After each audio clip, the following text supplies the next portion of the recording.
The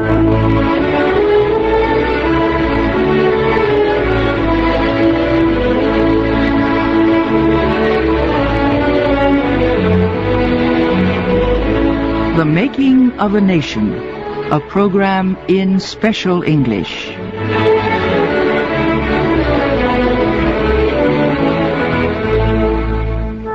The early weeks of 1863 gave the American Civil War a new political direction. President Abraham Lincoln had announced the Emancipation Proclamation. That measure freed Negro slaves in the rebel states of the South. No longer was the Civil War a struggle just to save the Union. It had become a struggle for human freedom. There was a change on the military side of the war, too. President Lincoln named a new commander for the Union's Army of the Potomac. This was the force that would try again to capture the Confederate capital at Richmond, Virginia. I'm Kay Gallant. Today, Harry Monroe and I report on events during the spring of 1863. General Joe Hooker was the new commander of the Army of the Potomac. He replaced General Ambrose Burnside when Burnside suffered a terrible defeat at Fredericksburg, Virginia, at the end of 1862. Burnside had replaced General George McClellan when McClellan kept refusing to obey President Lincoln's orders. Hooker had 130,000 men. They were well trained and well supplied. The Confederate force opposing Hooker's was under the command of General Robert E. Lee. Lee had only about 60,000 men. They did not have good equipment, and their supplies were low. But their fighting spirit was high. They had defeated the Union Army before. They were sure they could do it again. Lee's army still held strong defensive positions along high ground south of Fredericksburg. This was almost halfway between the capitals of the opposing sides, Washington and Richmond. General Hooker did not plan to make the same mistake which General Burnside made at Fredericksburg.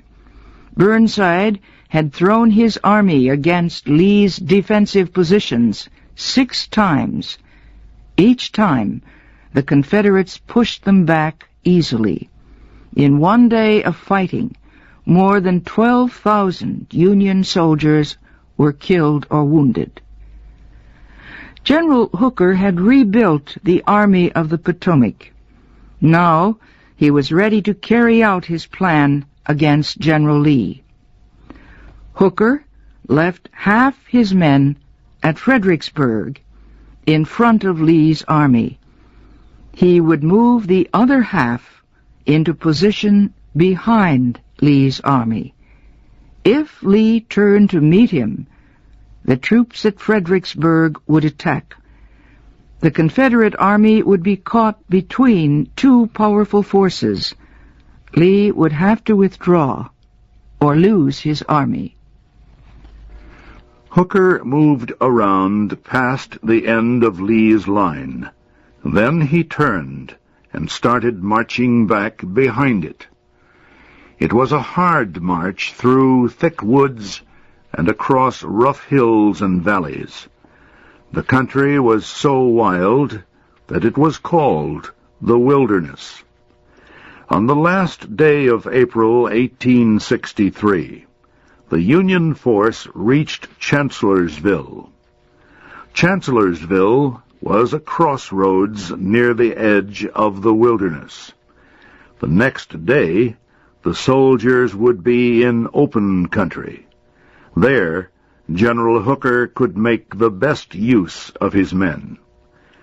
Hooker was extremely pleased. Everything was going as he had planned.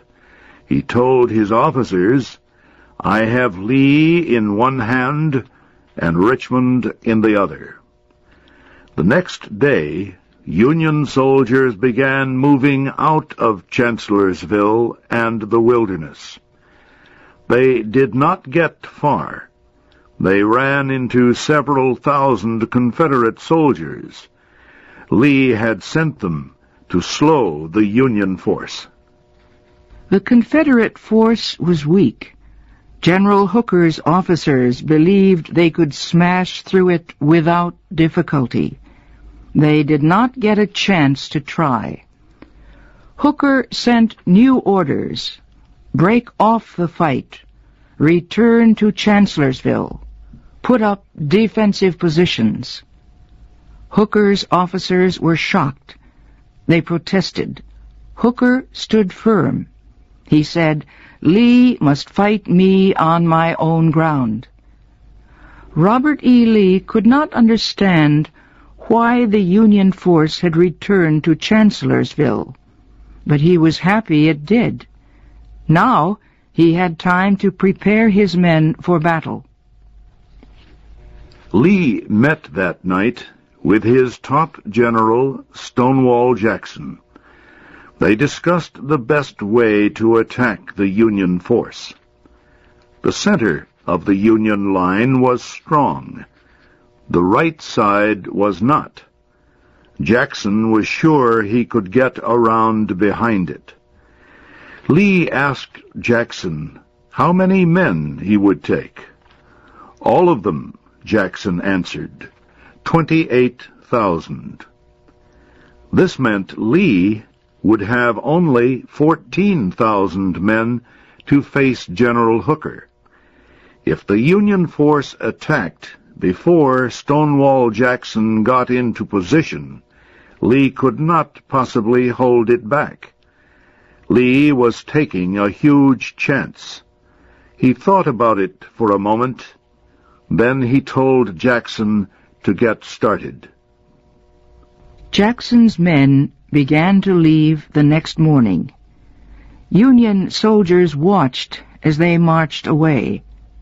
General Hooker thought Lee was withdrawing.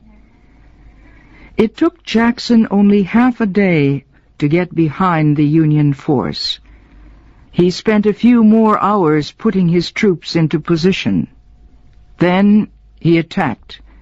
It was 6 o'clock in the evening. The right end of the Union force was not prepared for an attack. The soldiers could not believe their eyes when they saw Confederate troops running out of the woods behind them. Many Union soldiers were killed or wounded. Thousands fled. The sun went down. The fighting continued under a bright moon. The Confederate troops kept moving forward. The Union troops kept falling back. One Northern soldier wrote later, "Darkness was upon us. Jackson was upon us. And fear was upon us." Jackson seemed to be everywhere. He rode his horse among his men, urging them forward. He would not let the Union force escape. As Jackson and some of his officers rode into a cleared area of the woods, shots rang out. The bullets came from Confederate guns. The Confederate soldiers thought they were firing on Union officers. Jackson fell from his horse. 2 bullets had smashed his left arm. Another bullet had hit his right hand. He was hurried to the back of the line. A doctor quickly cut off his left arm and stopped the heavy bleeding. Jackson seemed to get better. Then he developed pneumonia. He was unconscious most of the time. He seemed to dream of battle and shouted commands to his officers. Then he grew quiet. He opened his eyes and said, "Let us pass over the river and rest in the shade of the trees." The great Confederate General Stonewall Jackson was dead. While Jackson lay dying, the Battle of Chancellorsville continued. Robert E. Lee's Confederate Army was much smaller than Joe Hooker's Union Army, but for 5 days Lee kept part of his army moving between Chancellorsville and Fredericksburg. Wherever the Union Army attacked, Lee quickly added more men to his lines. The Union Army could not break through. The fighting was taking place on the south side of the Rappahannock River. The Union Army's supply lines were on the north side. Spring rains were beginning to make the Rappahannock rise. General Hooker did not want to get trapped without food and ammunition, so he ordered his men back across the river. The South had won the Battle of Chancellorsville. Robert E. Lee was sure of that. Once again, he had forced back the Army of the Potomac.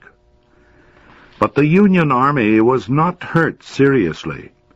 New soldiers would soon take the place of those lost in battle. Lee, however, would find it more difficult to replace his soldiers. The South was running out of manpower. Every Confederate army needed men, more and more men. Yet fewer and fewer Southern boys were willing to become soldiers. Anti-war movements were, in fact, active in both the North and South. There were a number of protests against the military draft. Some turned violent. In the North, a political party was created to oppose the Civil War. Leaders of this peace party were called Copperheads. They got the name because they wore a copper penny, showing the head of an Indian. That will be our story in our next program on the Civil War.